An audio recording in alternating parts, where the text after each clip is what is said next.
Good morning class 10 विषय हिंदी साहित्य और हिंदी साहित्य के अंतर्गत जो हमारा टॉपिक है वो अनुच्छेद लेखन है। अनुच्छेद लेखन आपको मैं बता चुका हूँ पहले पार्ट में, अर्थात लघु निबंध अर्थात निबंध का छोटा भाई। जैसा कि आप देखते हैं आपकी बुक्स में जो पहले सिलेबस में निबंध थे, अब निबंध के स्थान पर अनुच्छेद लेखन कर दिया है। अर्थात शॉर्ट एंड स्वीट किसी विषय पर, चाहे वो ज्वलंत विषय हो, चाहे वो आज का युग का विषय हो, चाहे पुरानी संस्कृति का शीर्षक हो, टॉपिक हो, मतलब कहने का तात्पर्य उस टॉपिक पर शॉर्ट एंड स्वीट लिखना ही, कहना ही अनुच्छेद कहलाता है। यह आपका आज की क्लास में 9वां अनुच्छेद है। अर्थात इससे पहले हम 8 अनुच्छेद के बारे में पढ़ चुके हैं और आज का जो शीर्षक है हमारा, जिस शीर्षक को मैं आपके सामने प्रस्तुत करने जा रहा हूँ, वह शीर्षक है भारतीय त्योहार संस्कृति की पहचान। अर्थात जो भारतीय त्योहार हैं वो संस्कृति की किस प्रकार पहचान है, अर्थात हमारी संस्कृति जो है उसकी पहचान भारतीय त्योहारों से है। आप जानते हैं जैसा कि एक भारत सभी देशों में इसका नाम अग्रगण्य है, अर्थात आगे की श्रेणी में इसको गिना जाता है। सभी देशों से लगभग हमारे पूरे विश्व में 195 देश हैं और उन 195 देशों में सर्वश्रेष्ठ देश की यदि जिस देश को उपाधि दी जाए वह देश भारत है। और भारत क्यों है? क्योंकि यहाँ का बच्चे से लेके बुजुर्ग वृद्ध व्यक्ति तक हर एक व्यक्ति खुशहाल जीवन व्यतीत करता है और उस खुशहाली का सबसे बड़ा कारण यह है कि वो भिन्न भिन्न प्रकार के त्योहारों को मनाकर और एक दूसरे से गले मिलता है, एक दूसरे की खुशियों को एक दूसरे तक पहुंचाता है, एक दूसरे के विचारों को, भावनाओं को एक दूसरे तक पहुंचाता है और एक थाली में खाने वाले यहाँ सभी लोग हैं, मिलजुल कर रहते हैं। इसका सबसे बड़ा कारण हमारे जो त्योहार हैं वे हैं जो कि हमें आज हमारे त्योहारों ने एक जगह संगठित करके हमें, चाहे वो किसी भी धर्म का, किसी भी कौम का, किसी भी जाति का, किसी भी वर्ग का व्यक्ति क्यों ना हो, वो आज मिलजुल कर रहता है। जैसा कि मैं आपको एक जीता जागता उदाहरण बताऊं, होली का त्योहार जो है, आज होली जब आती है, अर्थात हर त्योहार असत्यता पर सत्य की विजय का प्रतीक है, अंधकार पर प्रकाश की विजय का प्रतीक है, अनुचित पर उचित की विजय का प्रतीक है, अन्याय पर न्याय का प्रतीक है। कहने का तात्पर्य हर त्योहार हमें बुराइयों से अच्छाइयों की तरफ ले जाने का कारण बनता है और सबसे बड़ा कारण हमें एकजुट करने में यदि सबसे अधिक भूमिका है तो वह है त्योहारों की, जो कि हम सब लोगों को संगठित करके ये सारे त्योहार रखते हैं। चाहे वो दीपावली का त्योहार हो, चाहे वो होली का त्योहार हो, चाहे वो रक्षाबंधन का त्योहार हो, चाहे वो भैया दूज का त्योहार हो। अनेक हमारे देश में तरह तरह की संस्कृति के, तरह तरह की भिन्न भाषाओं के अंतर्गत, तरह तरह के वर्ग विशेषों के अंतर्गत बहुत अच्छे से अच्छे धूमधाम के साथ में त्योहार मनाए जाते हैं और आज हमारी संस्कृति की पहचान उन त्योहारों से होती है जिस टॉपिक पर मैं आपके सामने प्रस्तुत कर रहा हूँ। एक छोटा सा जीता जागता उदाहरण दूंगा एकजुट करने में त्योहारों की किस प्रकार भूमिका है। होली का त्योहार आता है, आपने देखा होगा सब लोग एक दूसरे के पटल पर, मस्तिष्क पर टीका लगाते हैं और चेहरे पर गुलाल लगाते हैं, रंग लगाते हैं और एक दूसरे के गले से गले मिलते हैं। एक दूसरे की जो गलत भावनाएं होती हैं उनका त्याग कर और वो अच्छी भावना के साथ में एक दूसरे से मिलते हैं। बहन भाई, परिवार, पास पड़ोसी और भी सब लोग मिलजुल कर इस त्योहार को, होली के त्योहार को मिलाते हैं। तो भारतीय संस्कृति की सबसे अधिक पहचान है तो वो है हमारे त्योहार। इस विषय में भारतीय संस्कृति हमारी पहचान है और हमारी सबसे अधिक पहचान है हमारी भारतीय संस्कृति। आज भारतीय संस्कृति को हर इंसान जानता है, यहाँ तक विदेशों में भी हमारी भारतीय संस्कृति का डंका बजता है कि वहाँ की भारत की संस्कृति, भारत की सभ्यता, भारत की खुशहाली, सब लोग उसको देखते हैं और उसका अनुकरण करते हैं। मैं जीता जागता एक बहुत सुंदर उदाहरण दूंगा आपको।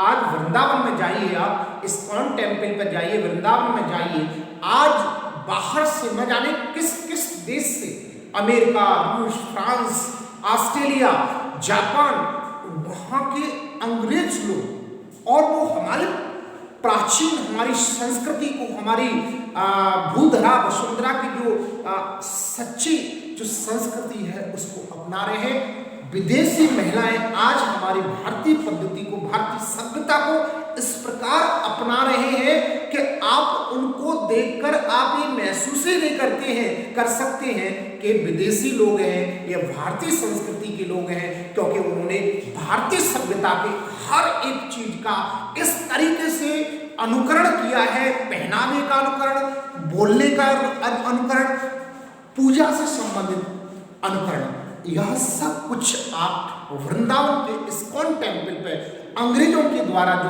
पहनी हुई वेशभूषा, जो पहने हुए अलंकार, उनके माध्यम से आप देख सकते हो कि हमारी भारतीय सभ्यता, हमारी भारतीय संस्कृति कितनी उत्तम है कि विदेशी लोग भी इसका अनुसरण कर रहे हैं। तो भारत की पहचान त्योहारों से होती है, भारतीय सभ्यता से होती है, भारतीय संस्कृति से होती है। यह हमारा टॉपिक है और हमारी पहचान और सम्मान भारतीय त्योहार है।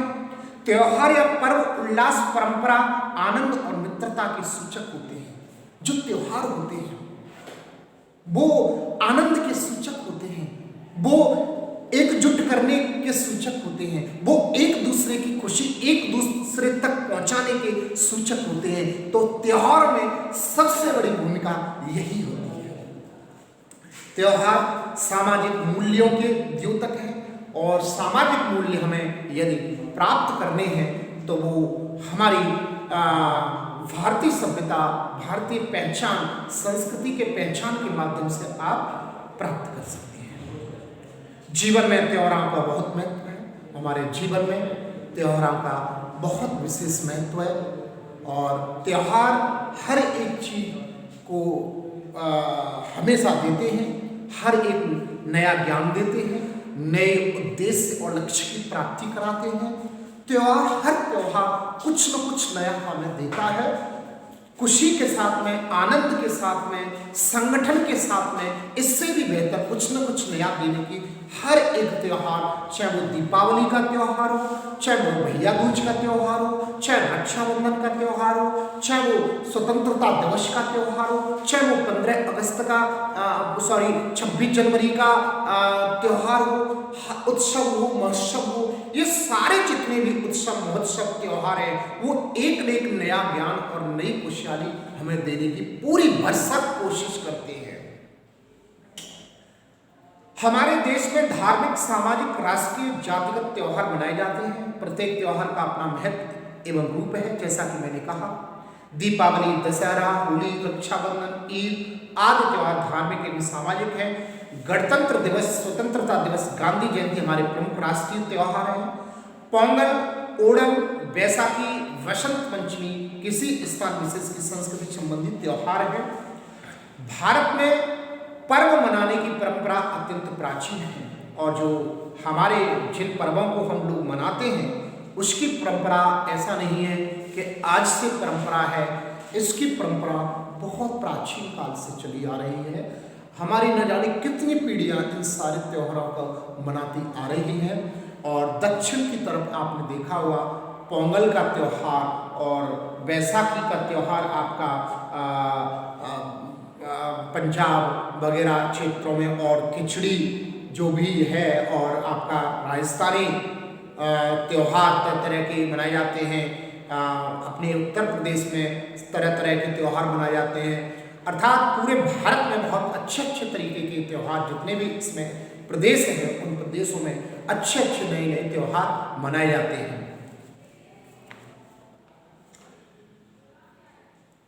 भारत में पर्व मनाने की परंपरा अत्यंत प्राचीन है। त्योहारों को मनाने के पीछे एकता, और त्योहारों को जो मनाने के पीछे जो एक चीज है वह है एकता, उल्लास एवं उमंग का भाव निहित रहता है। और इन त्योहारों के बीच में ये चीजें हमें मिलने को मिलती हैं। इन त्योहारों के माध्यम से हम उमंग प्राप्त करते हैं, उत्साह प्राप्त करते हैं, आनंद प्राप्त करते हैं। हमारे अंतर्गत की जो गंदगी होती है, जो ईर्षा, द्वेष, कपट, छल, छिद्र वाली जो भावना होती है, गंदी भावना, उससे भी हमें मुक्ति मिल जाती है। वो मुक्ति त्योहारों के माध्यम से ही हमें मिलती है। प्रतिवर्ष ये त्योहार हमारे जीवन में आनंद लाते हैं। हिंदू, मुस्लिम, सिख, ईसाई सभी जाति भाव से ऊपर उठकर मिलजुल कर त्योहार मनाते हैं। और जो जैसा कि जो कुछ लोग हैं जिनको कम ज्ञान होने के बाद में उनको धर्म दिखाई देते हैं, हिंदू, मुस्लिम, सिख, ईसाई, वास्तविक जीवन के धर्म में ये नहीं कहूँगा ये धर्म है। हमारा मूल कर्तव्य ही, हमें अपने कर्तव्य का पालन करना ही ये सबसे बड़ा धर्म है। लेकिन फिर भी मैं इस विषय पर यह कहना चाहूँगा कि इन त्योहारों में भी हिंदू, मुस्लिम, सिख, ईसाई जो आपस में जो चार धर्म जैसा कि लोग मानते हैं, तो वे सभी धर्म के लोग इन त्योहारों पर अपने जातिगत विशेषताओं को, जातिगत चीज़ों को भूलकर, धर्म की चीज़ों को भूलकर एक दूसरे से मिलते हैं, जुलते हैं और एक दूसरे को, एक दूसरे की खुशियाँ देने की पूरी कोशिश करते हैं और अच्छे से आनंद और उत्साह के साथ में मनाते हैं।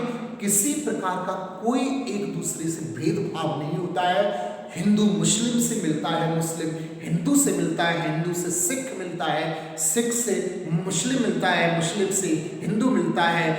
ये चारों जो धर्म हैं वो एक दूसरे से गले से गले इन त्योहारों पे सभी अपनी निकृष्ट भावनाओं को त्याग कर एक दूसरे से मिलते हैं।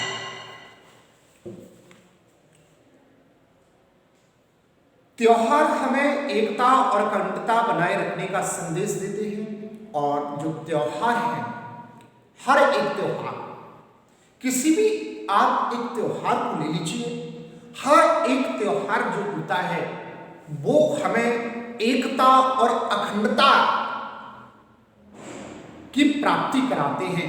हम सब लोग मिलजुल कर एक रहें और हमारा भारत अखंड रहे, अर्थात किसी प्रकार से खंडित ना हो।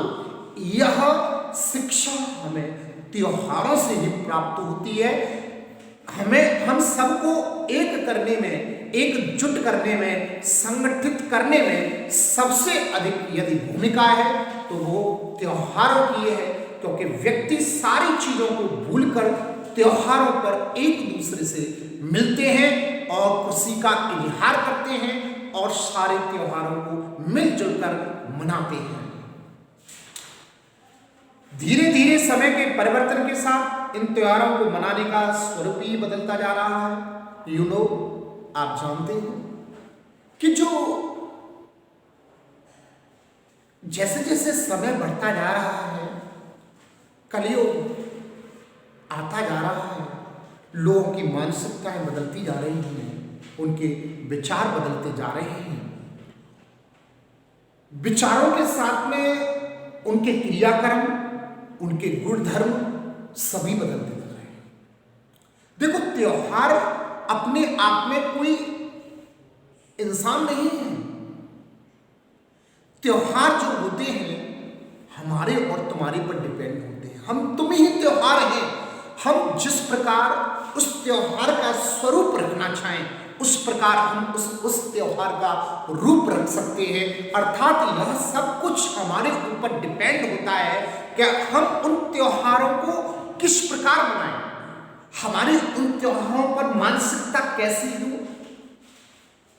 हमें उन त्योहारों पर एक दूसरे को खुशी देनी चाहिए, न कि किसी प्रकार का लड़ाई झगड़ा करना चाहिए। हमें उनका जो वास्तविक स्वरूप है, किनका, त्योहारों का, उन त्योहारों के उन वास्तविक स्वरूप को रखकर हमें उन त्योहारों को बनाना चाहिए, अर्थात उनकी जो वास्तविक ज्ञान को लेकर, वास्तविक चीज को लेकर, जो उन चीजों से, उस ज्ञान से जो त्योहार जाने जाते हैं, उस ज्ञान के साथ में हम उन त्योहारों को मनाना चाहिए। केवल हमें अकेले व्यक्तिगत आनंद की वजह से उन त्योहारों के स्वरूप को किसी प्रकार बदलना नहीं चाहिए। लेकिन आजकल त्योहारों को सब लोग भूलते जा रहे हैं। उस खुशी के साथ में, उस एकजुटता के साथ में, उस संगठन के साथ में आज उन त्योहारों को लोग मना नहीं रहे हैं। पुरानी पद्धतियों को, प्राचीन सभ्यता को, संस्कृति की पहचान को, सबको भूलते चले जा रहे हैं, जो कि नहीं भूलना चाहिए हमें। वो सारी चीजों को हम मॉडर्न बने, आधुनिक बने, लेकिन आधुनिकता के दौर में हम इतना ना भूल जाएं कि अपनी पुरानी संस्कृति, सभ्यता और पद्धति को ही भूल जाएं। तो हमें ऐसा नहीं करना चाहिए। You know, getting my point everybody? Yes. पर्वों पर बाजार का व्यापक प्रभाव पड़ा है, जिसके प्रभाव स्वरूप इन त्योहारों को मनाने का ढंग और तौर तरीके में बदलाव आ गया है। युग परिवर्तन के कारण लोगों की धार्मिक सोच भी बदल गई है।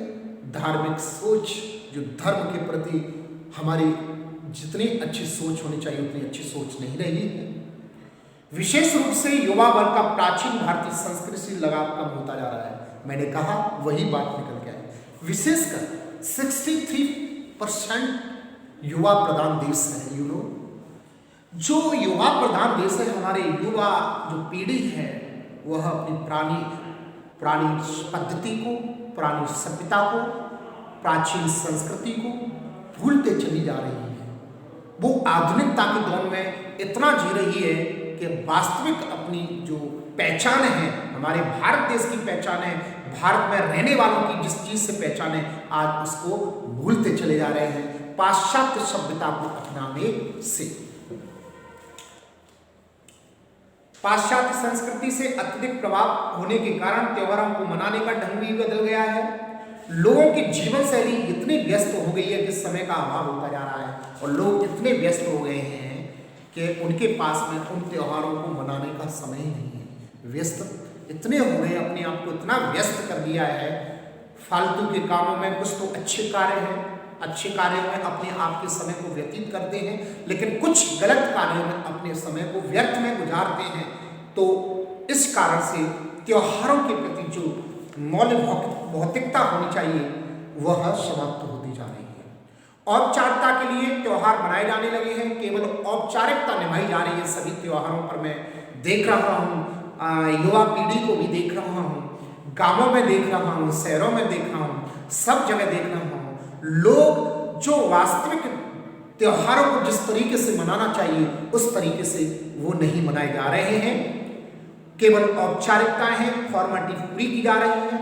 अत्यधिक संपन्न वर्ग के लोग त्योहारों के नाम पर बहुत अधिक दिखावा भी करने लगे हैं, और जो अत्यधिक आर्थिक स्थिति से मजबूत लोग, जो अत्यधिक संपन्न वर्ग से जो लोग आ रहे हैं, उन लोगों ने त्योहारों के नाम पर वो अधिक दिखावा भी करने का प्रयास कर रहे हैं। त्योहारों को मनाने का मूल उद्देश्य भूलते जा रहे हैं, और त्योहारों को मनाने का जो मूल उद्देश्य है, जिस उद्देश्य को लेकर वह त्योहार जाना जाता है, जिस उद्देश्य से वह त्योहार जाना जाता है, जिस उद्देश्य की प्राप्ति के लिए वह त्योहार जाना जाता है, उस मूल उद्देश्य को भूलकर कुछ और ही उद्देश्य की प्राप्ति के लिए आज त्योहार मनाए जा रहे हैं। मनुष्य को त्योहारों की उपयोगिता बनाए रखनी चाहिए तथा त्योहारों को मनाने के उद्देश्य को सदा स्मरण रखना चाहिए। चाहे रूप बेशक बदल गया हो, परंतु आस्था एवं विश्वास की भावना बनी रहनी चाहिए। त्योहार ही हमारे जीवन में उमंग का आधार है। हमें अपनी संस्कृति का सम्मान करना चाहिए, और यदि सबसे ज़्यादा हमें खुशी दे सकते हैं तो वो हमारे भारत में मनाए जाने वाले जितने भी त्योहार हैं वो खुशी दे सकते हैं। वास्तविक एक्चुअल जो खुशी मिलती है हमें, जो खुशी यदि चाहते हैं आप, तो हमारे देश में जो मनाए जाने वाले त्योहार हैं उन्हीं से हम प्राप्त कर सकते हैं।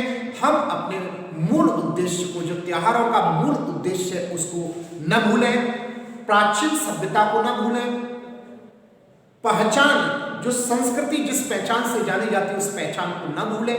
अर्थात हमें सबको जगाना है इस विषय को लेकर, सबको प्रेरित करना है कि सभी उस उद्देश्य को लेकर, जिस उद्देश्य से वह त्योहार जाना जाता है, उस उद्देश्य को लेकर उस त्योहार को उसी खुशी के साथ में, उसी उमंग और उसी जोश के साथ में उनको मनाएं, जिससे हमारी भारतीय संस्कृति, भारतीय सभ्यता, भारतीय पद्धति, भारतीय परंपरा पुनर्जीवित हो सके और हमेशा जीवित रहे।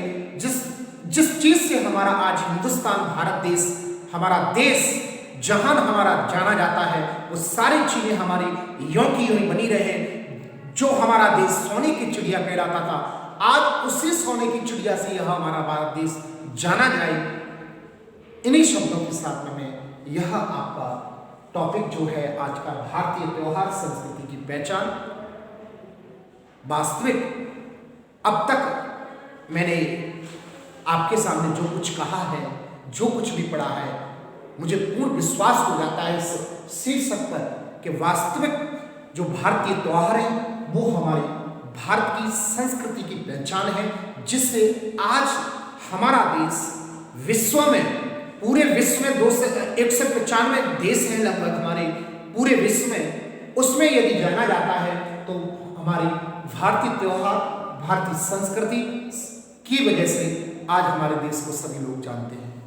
इस अनुच्छेद में किसी प्रकार की कोई प्रॉब्लम हो, कहने को बहुत कुछ कहना होता है, लेकिन अनुच्छेद की एक मर्यादा होती है, शब्द सीमा फिक्स होती है और पंक्तियां फिक्स होती हैं, क्योंकि ये निबंध लेखन नहीं है।